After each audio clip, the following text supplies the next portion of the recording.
Yes, hello everyone. Welcome to our today's class. We are going to move forward. I think this is video number 4 for our CCNA number 2. Remember guys, we did something about motherboard and we finalized by discussing about BIOS and power supply units. Today, I'm going to show you some of the software or some of the applications that we are going to use for CCNA number 2, all right? And remember that we need also to do some few practice when it comes to computer hardware, all right? But you have to download whatever that I'm gonna show you today and start using them, all right? Let's start. So number 1 today, we are going to talk about simulator versus emulator, right? So what is a simulator and what is an emulator, right? We spoke already about simulators, right? So when we're talking about the simulator, so it's like a program that will allow you maybe to do 70 or 90% of the actual program, right? Like packet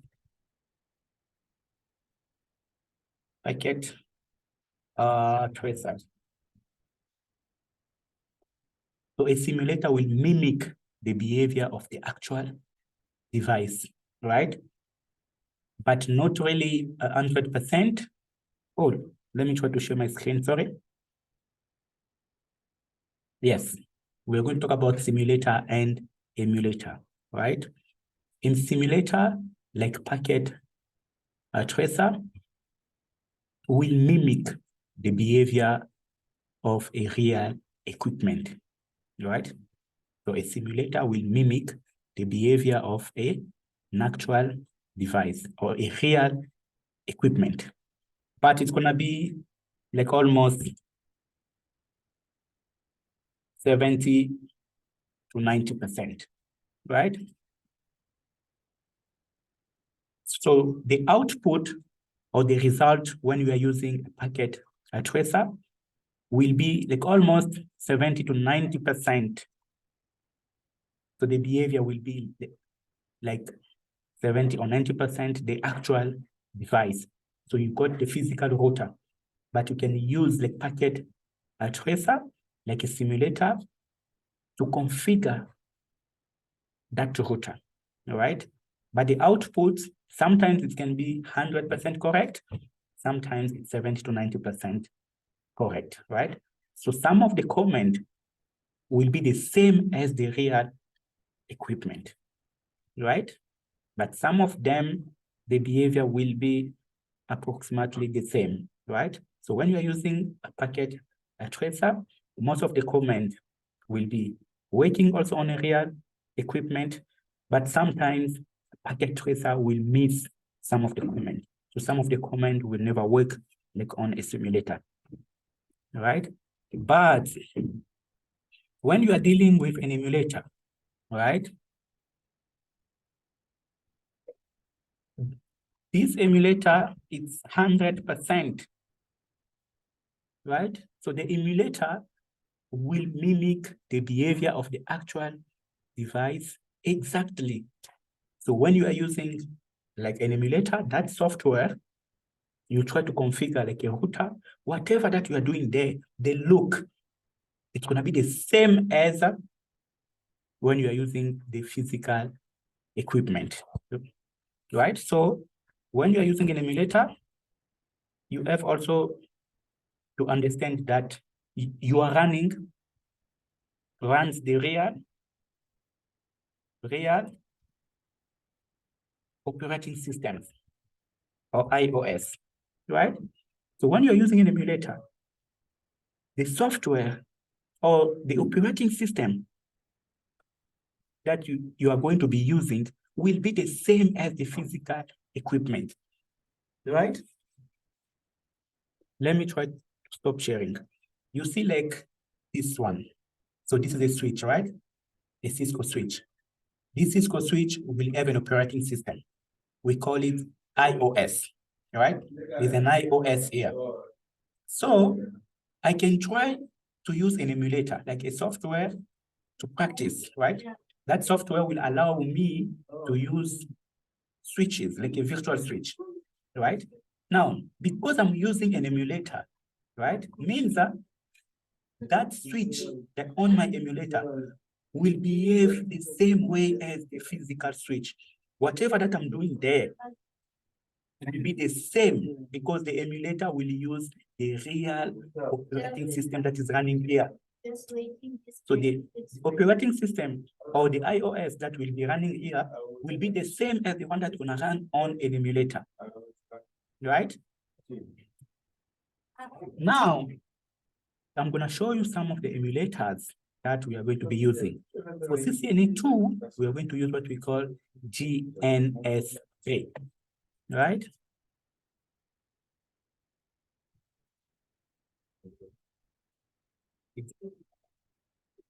GN3, right?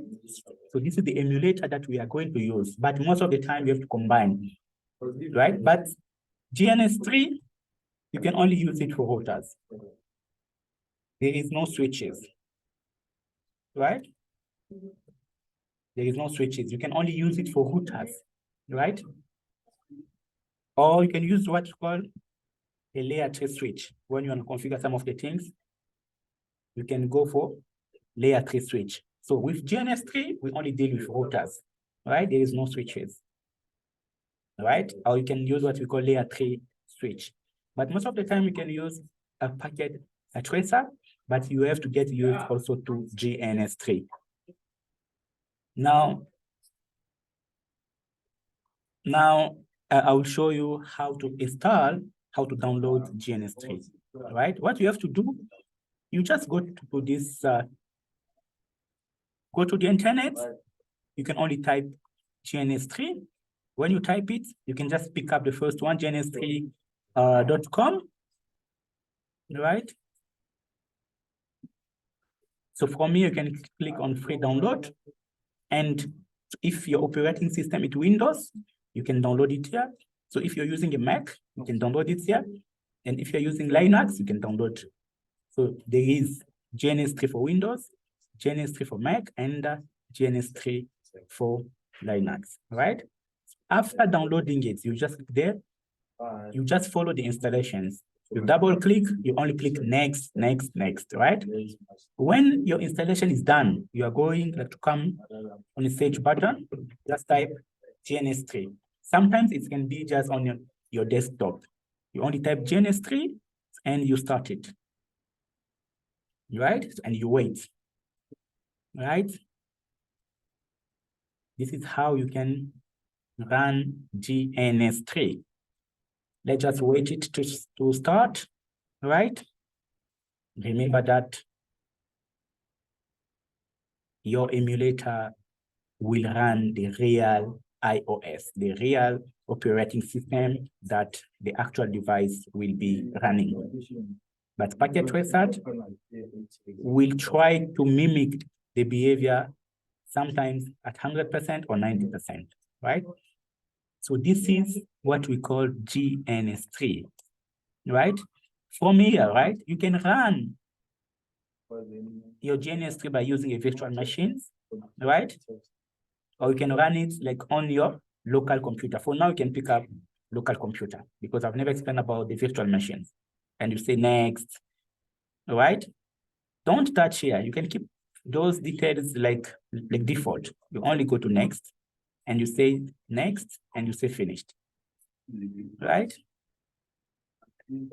So this is the look of GN3, right?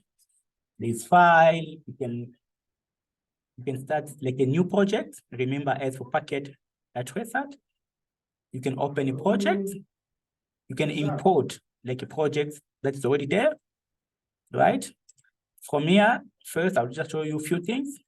When you click there, you can start a new template, but there's a lesson on GN3. So I'm just showing you how GN3 looks like, right?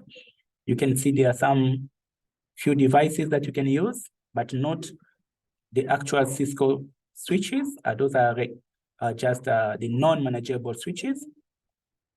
You can see the computers, right? And you can see the cables, right? You can pick up a cable here.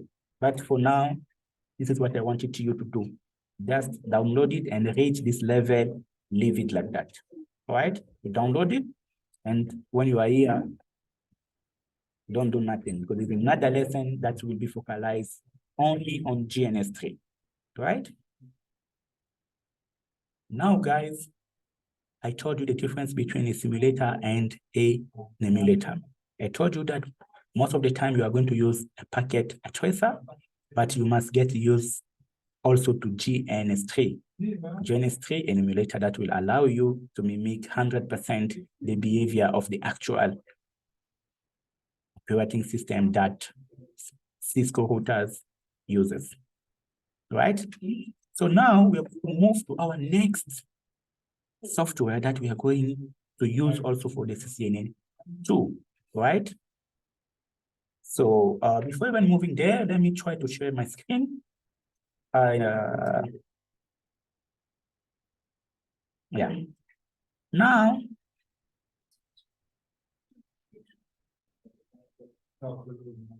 let me see if I've saved something on this one, on this lesson. Maybe it's already there.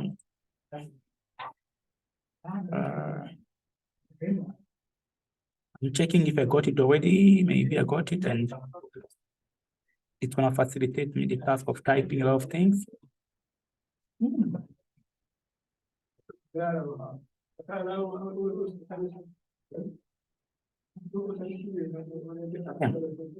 Nothing. Yes, guys, now we are going to talk about virtualization, right? Virtualization. Now, what is virtualization? What is virtualization? Right? What is virtualization?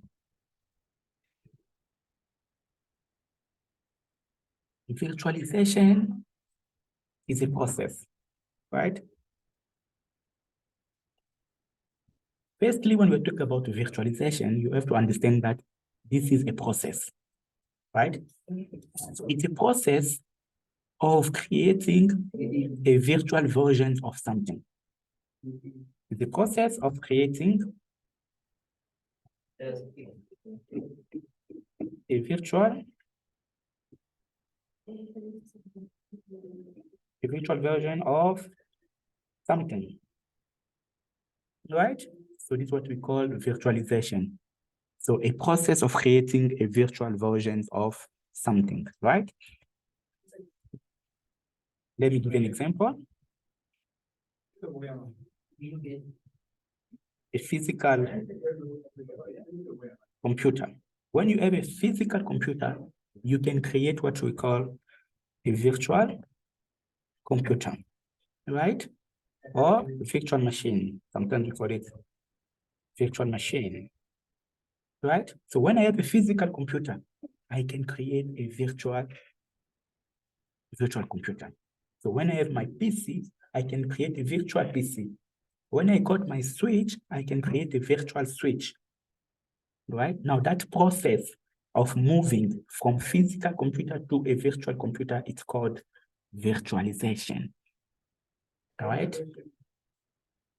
So virtualization is a process that will allow you guys to create virtual versions of something, right? Now, you have to understand this. For creating virtual devices, you will need what we call an hypervisor, right? You will need an hypervisor. What is an hypervisor?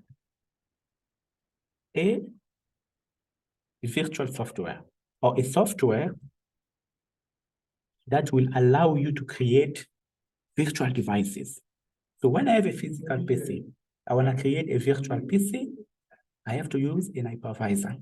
What is an hypervisor? This is the actual program, the actual software that will allow me to do so, right? And when we're talking about a hypervisor, we do have types, right? We have two types.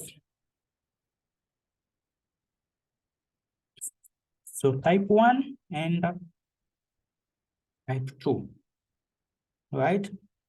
So I have a physical computer. I want to create a virtual one. I can use an hypervisor, a software. But that software, that hypervisor, is divided in two types. There are two types. There is what we call type 1 and there is what we call type 2, right?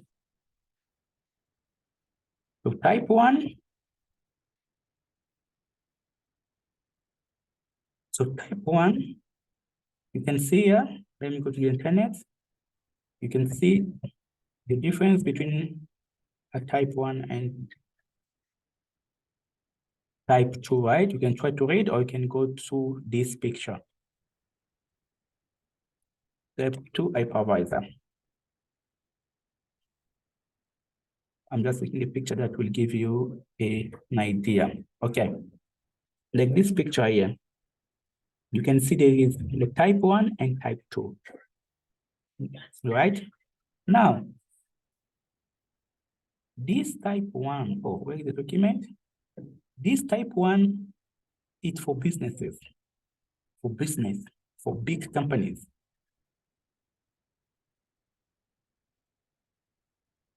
For big companies. So bigger companies, those companies who got many computers, those companies who want to manage so many users, so many computers or devices, for them to create virtual devices, they always use type 1 software or type 1 hypervisors.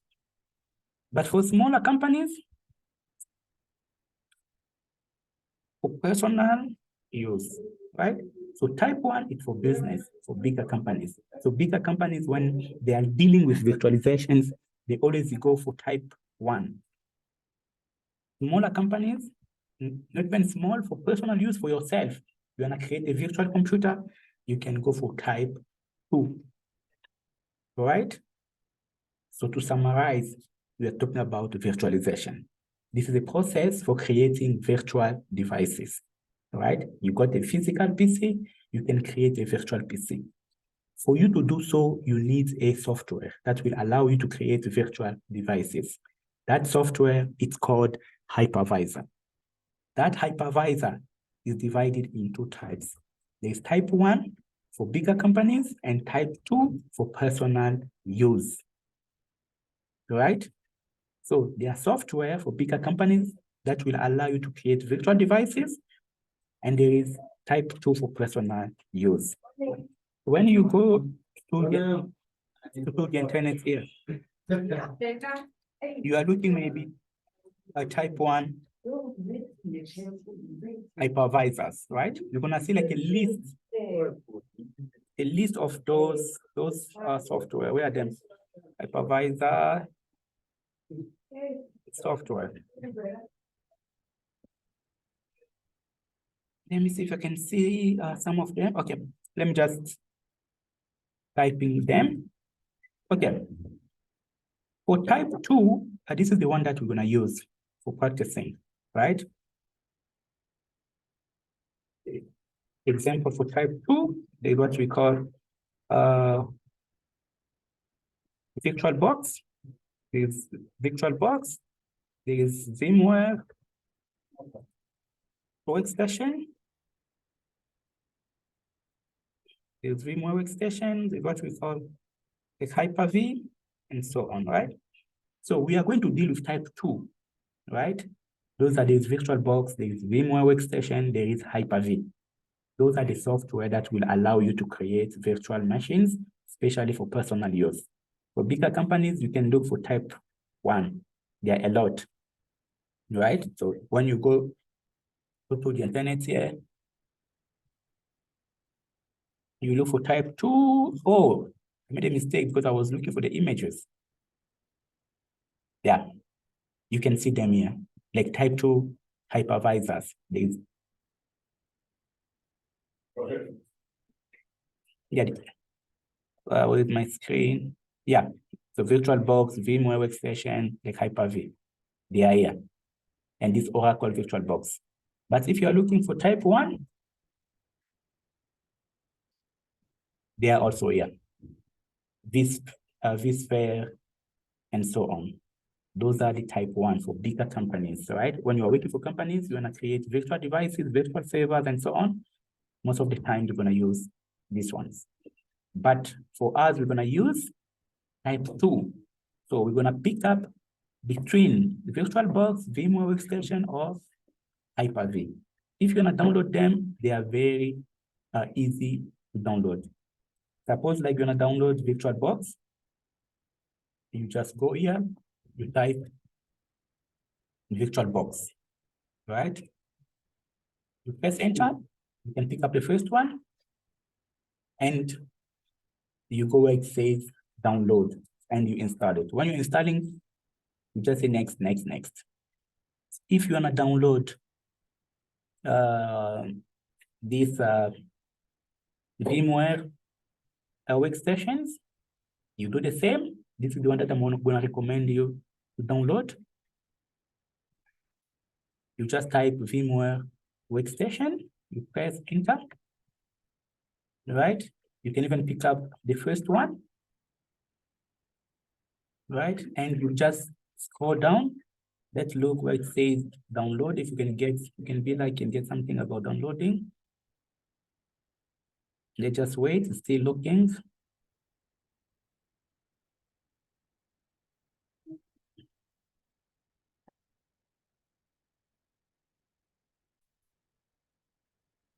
Just looking if I can get a chance somewhere where it says download. Let me try the second one. Maybe the second one goes.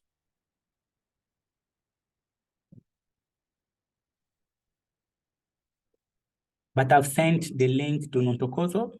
Nontokozo can just use the link and send to you in order for you to download. My internet is a bit slow, right? I wanted to show you how to download Vmware Workstation Player or Vmware Workstation Pro. They're also the same. Okay, let me try this one. This one looks a bit faster. Okay, when we are waiting for the downloading part, remember the Hyper-V, this one. This Hyper-V will come by default with your Windows, right? I'll show you how to activate it. You don't need to download this Hyper-V. It's already there by default. You have to turn it on and start using it. I'll show you next time. So you have to download VirtualBox, Vmware Workstation, this Hyper-V, we have to turn it on. Those are the hypervisors, type 2 for personal use. Now, let's talk about the benefits. Benefit of virtualization, right? What are the benefits of the virtualization? Why we need virtualizations, right? Number one,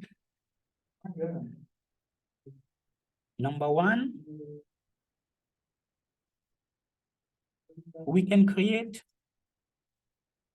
many virtual machines on top of one single physical.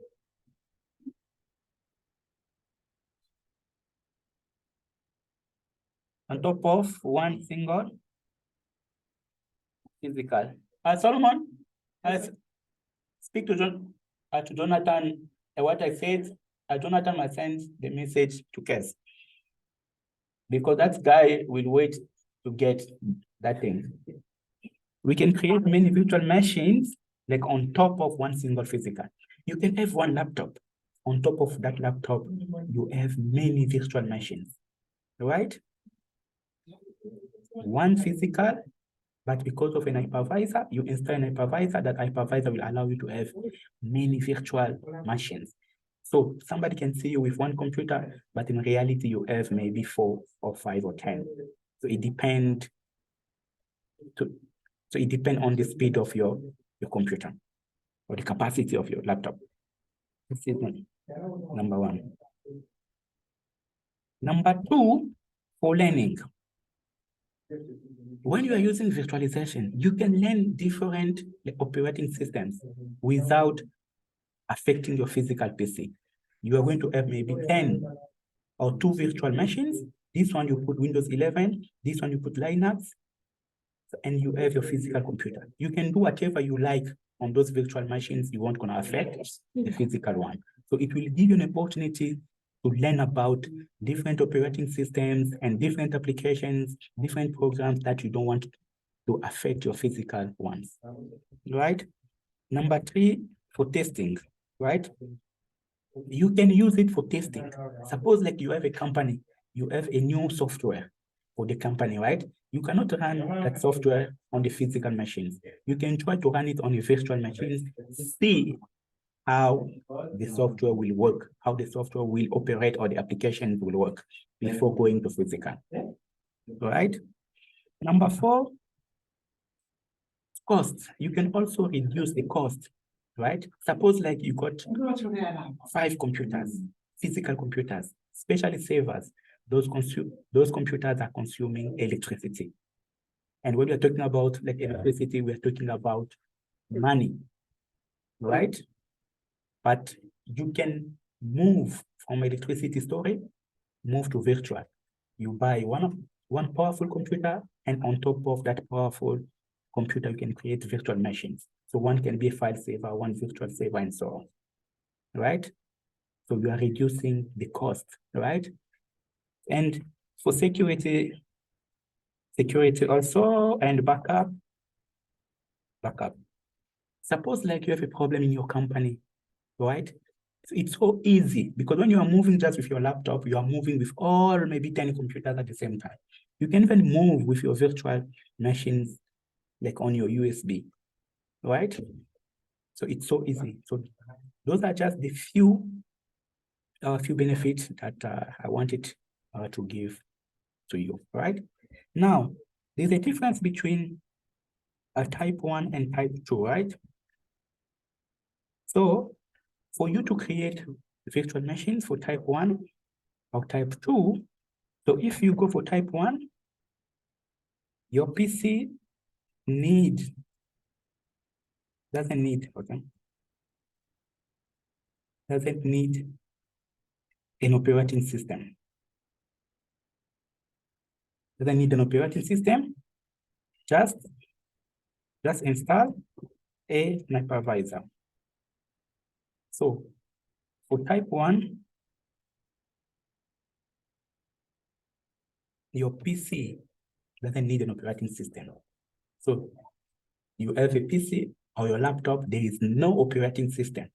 You just bring an hypervisor, you install it, and that hypervisor now will allow you to create virtual machines, right? But for type 2, your PC need an operating system. Need an operating system first, like Windows 10, Windows 11, on top of your OS.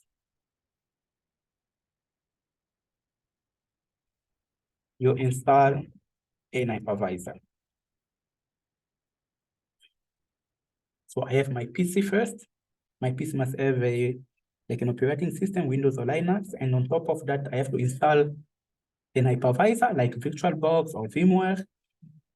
And after that, I can create those like Vmware or VirtualBox or Hyper-V can allow me to create virtual machines, right? Now, let me show you when you download like Vmware workstations. Let me see if I still, okay, let me use the link, one of the link I've saved. I'm looking. Oh. Where is downloading? Okay, you can be here. download for free. You can see a vmware.com, a product. So this link, I can send it to Montokozo.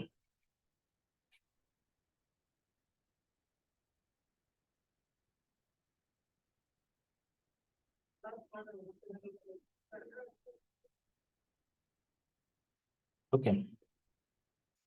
For me, I'm gonna click download for free. Right?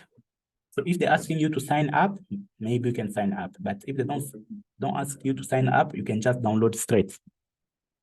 Right? My Wi-Fi is a bit slow. So from here, you are going to download it. You can say, you go to download, right? And you can download. So if you're using Linux, so you have to read. This is for Linux, but you guys, you have to download this one. You click on download, right? When you are done with downloading, you're going to install. Don't do nothing. Don't change the configurations, the default configurations. Just click next, next, next, next, next. When your installation is done, you just go maybe on your desktop or on the search engine. You type on the search, you type Vmware Workstation 17. You're gonna open it. So it's going to open, all right? Okay, when it's going to open, so it's gonna look like this, right? This is the home page of Vmware Workstation. Suppose like you're gonna create a new virtual machine, right? Make sure that you know the capacity of your computer, right? Make sure that you go first here. You go to this PC, right? You right click, you go to properties, right? Make sure that you know your device name, your processor. So this is the model of your processor. This is the actual speed, right? 2.3 or 2.30 gigahertz. Your RAM is 8 gig. You see my RAM is 8 gig.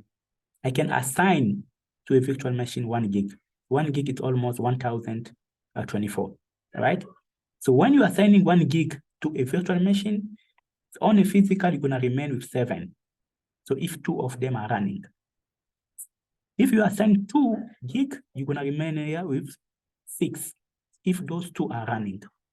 But if those 2 are not running, you can configure it like in order for that RAM space to go back, right? So you have to know first what you have. Not like your laptop has 2 gig, you assign also your virtual machine 2 gig. How your physical machine will work?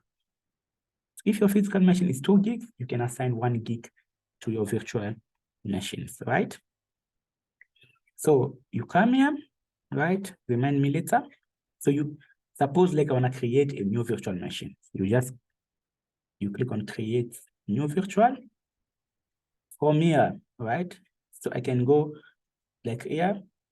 I will install the operating system later. But if you get on you have like your operating system already, maybe on your USB, like on your drive, you can take this one. But if you have it like in a particular folder, you can click here. But for now, you don't have an operating system. You must click here. I will install the operating system later. So this window, when I have my operating system saved on my USB or DVD, right? So I'm gonna click here and look for the name of my USB. But if I have the operating system already saved, like on my computer, I will go here and click on browse, look for it. But if I don't have it, that's why I have to click here. And you click next. From here, you have to precise which operating system will be running on your virtual machines. Are you gonna use Microsoft Windows, Linux, or other operating system? Suppose like I'm gonna use Microsoft. Microsoft like operating systems will come with different versions. Which versions you want? You want Windows 8, 7, and so on, right? It depends on the operating system that you have, right? You say, okay, me, I have Windows 10. You click next. From here, you have to give your virtual machine a name, right? So I can say mine is PC 3 Windows 10, right? Don't attach the location. You go to next. From here, I have to precise the size of the disk. You know, you got a computer, but this one is the virtual one. You will need also storage, virtual storage.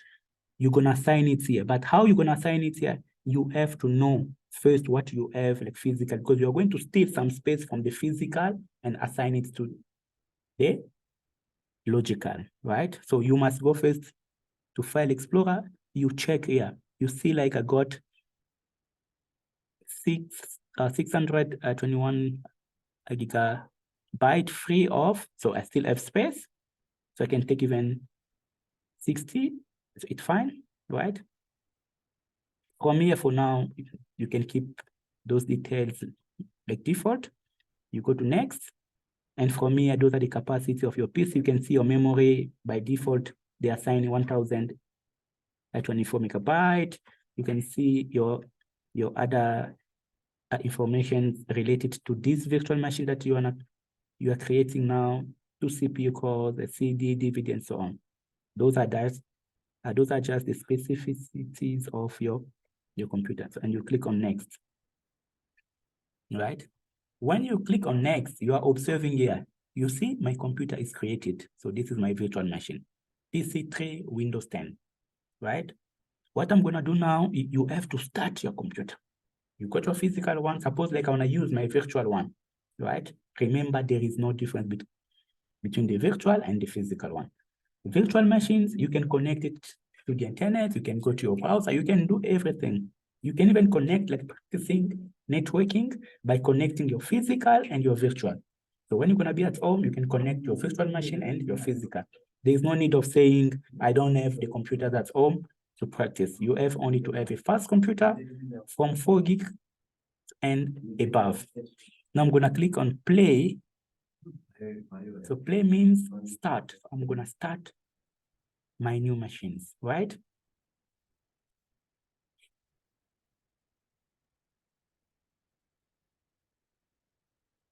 So this is how you can start your machine. So your machine now will do what? Will boot up, right? So it's like you're pressing on the computer, right? And from here, your computer will do what? Will start booting, right? But remember, there is no operating system, right? And from here, you can stop it, right? You can shut it down, like here. I can shut down my virtual machine, right?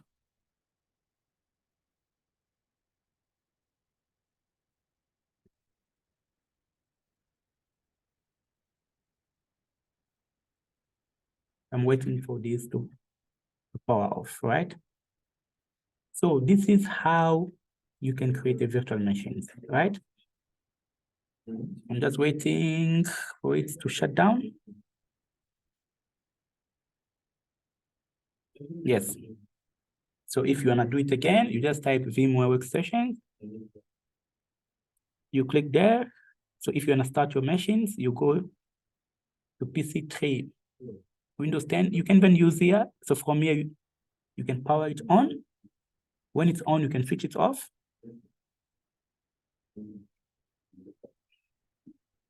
Right? So this part, so this is the boot up process. So if you have an operating system, you will see already Windows 10 will start, right? So this is the process of installing Windows computers, especially virtual ones, right? Okay. If you wanna shut it down, okay. Now, so I'll show you how am I gonna install like an operating system, right? And you have to download the operating systems. You can just go here. You must download first the Linux one. You can type like Ubuntu download. You type this Ubuntu download. You press click enter. You can take just the first one, right? So, and you can go to download. So from here, your downloading will start, right? And remember, you have to download the Ubuntu desktop. Ubuntu is an operating system, but for Linux, it's one of the edition or like versions, but we call it edition. So Linux comes in different versions. We call those versions the editions. Like Microsoft, we got Windows 10, 11, 7, 8, and so on.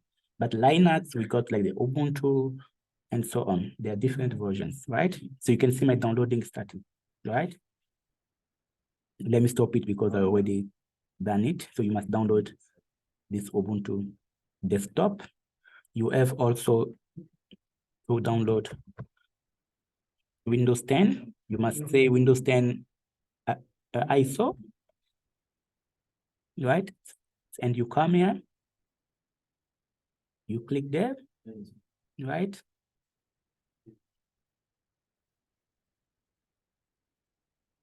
When you click there, you must download this tool. Download a tool now.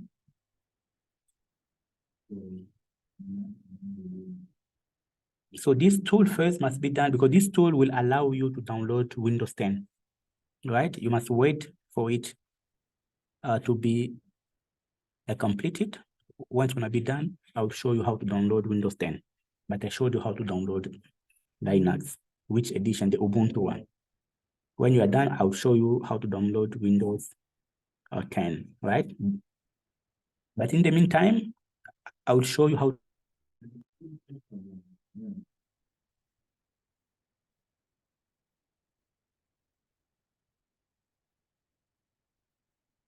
Okay, so I will use it for our second part, right? For now, because I have to stop because I cannot go like over, right?